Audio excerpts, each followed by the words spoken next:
আশীর্বাদ। তো আমি এর আগে ভিডিওটি করেছিলাম, তো ভিডিওটি যাই হোক যান্ত্রিক গোলযোগের জন্য যায়নি। তো আমি আবার করছি, এখানে আমি আমার এক সোনা মায়ের জন্য ভিডিওটি করছি। ভিডিওতে আমি এমন কিছু কথা বলবো যেটা অনেক দর্শক বন্ধুদের অনেকের মনে যা প্রশ্ন থাকে সেই প্রশ্নগুলো উত্তর পেয়ে যাবে। তাই ওকে পার্সোনালি করার পাশাপাশি আমি এটা ইউটিউবে এবং ফেসবুকেও ছেড়ে দেব। ওর নামের শুরু টি দিয়ে। ও একটি মেয়ে, অল্প বয়সের একটি মেয়ে। ও কাজ করে, খুব সুন্দর একটি কাজ করে, কর্ম করে জীবিকা নির্বাহ করে। ওর বাড়িতে একটু সমস্যা রয়েছে এবং ও একটু ছিপছিপে গরমের বলে ওর তার জন্য ডিপ্রেশন ছিল। ও একটি ছেলেকে ভালোবাসে, সেই ছেলেটির নাম পি দিয়ে শুরু। তো এবার আমি ওকে বলছি, ওকে এর আগেও আমি বলেছি, ওর মধ্যে বিশ্বাসটা প্রথম থেকে ছিল, মাঝখানে একটু ডগমগিয়ে গিয়েছিল, পরে এখন বিশ্বাসটা ধীরে ধীরে গড়ে উঠছে। তো প্রথমেই আমি ওকে বলবো, দেখ শোনা, বিশ্বাস হলো একটি গাছের মতো, ধীরে ধীরে ধীরে ধীরে ধীরে ধীরে এটাকে বড় করে তুলতে হয়। তো সেই বিশ্বাস যদি একদম নষ্ট হয়ে যায় তাহলে আবার তাকে প্রথম থেকে শুরু করতে হয়।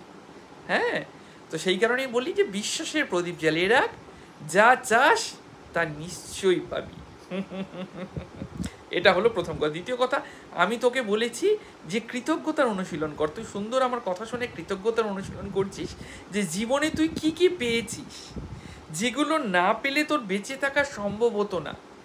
যেমন তুই সুন্দর একটি দেহের মালিক হয়েছিস, সুস্থতা রয়েছে তোর, তুই খেয়ে পড়ে বেঁচে আছিস, তোর একটা সুন্দর কাজ বা জব রয়েছে যা দিয়ে তুই সুমিষ্ট সুমহান অর্থের আগমন ঘটাতে পারছিস তোর জীবনে এবং তা দিয়ে সমস্ত কিছু করতে পারছিস।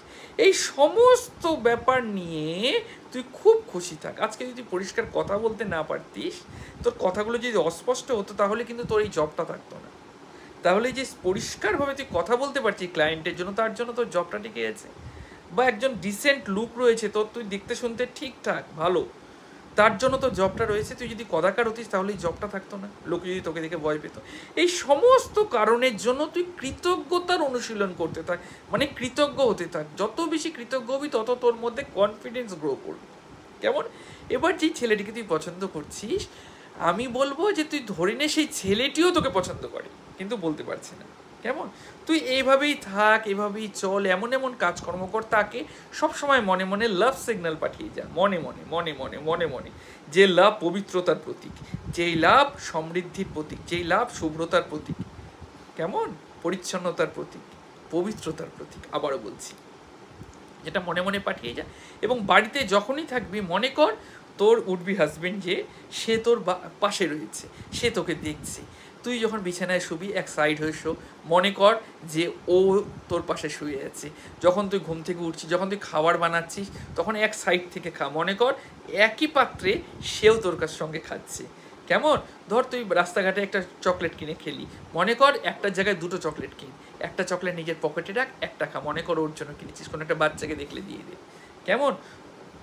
যতটা সম্ভব ব্রাশ, যখন সকালে ব্রাশ করবি মনে কর দুটো ব্রাশ রাখ, একটা ব্রাশ সাইডে রাখ, একটা ব্রাশ ওর জন্য, পিয়ের জন্য, একটা ব্রাশ তোর জন্য। কেমন?